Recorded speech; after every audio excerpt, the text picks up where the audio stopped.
This reviews the guidance on preparing workspaces for COVID OSHA guidelines, trying to understand what this guidance involves.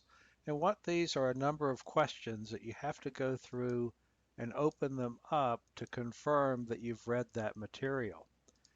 And in this way, every employee, HR department, executive suite now understands every individual element of the OSHA guidelines.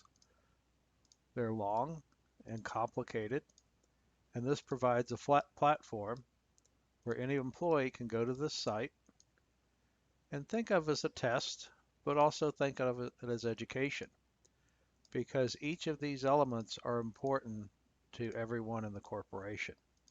They have to understand what are the latest guidelines and risk mitigation, try to make all employees safe. And only through education can you really understand what all of the issues are that even vary between which employees within the company and the job and potential risk or exposure they each face. So it shows what policies should be developed, both from the employer standpoint, what kind of steps that you do to mitigate risk again, what kind of communication that needs to be in place, especially for people that are on sick leave or having to take care of family members.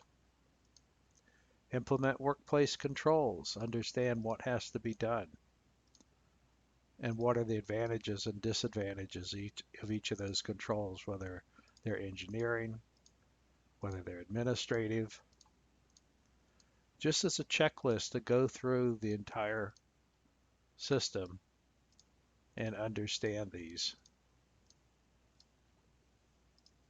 as it goes to safe work practices.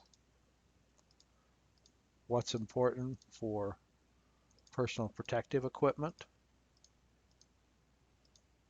All of these elements, the different types are based on what the hazard are.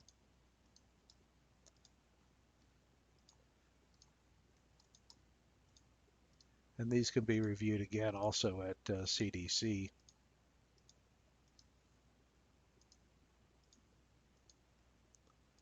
And then the existing OSHA standards are important as well, not just for COVID.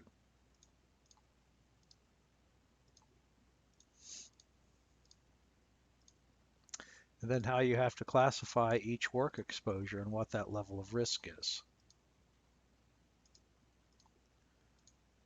Very high risk, high exposure, medium exposure, lower exposure, each have different elements that everyone in the organization has to understand.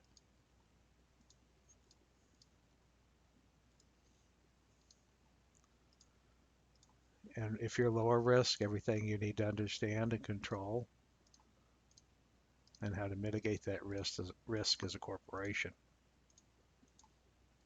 Medium exposure, slightly different for each of those controls. Personal protective equipment, also different. So everybody has to understand this. And very high exposure, what are the issues there? And what guidelines should be followed? Down to isolation rooms, post-mortem activities, administrative controls that need to be put in place, safe work practices, again, reviewing the personal protection equipment,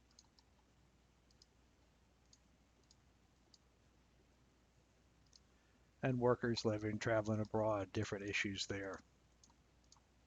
Make sure you know the CDC warnings, the Department of State warnings,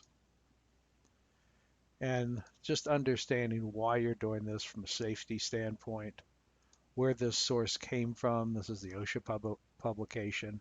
Then when you're finished, you review the transcript. If there's anything you missed, it will take you to that and go over that section.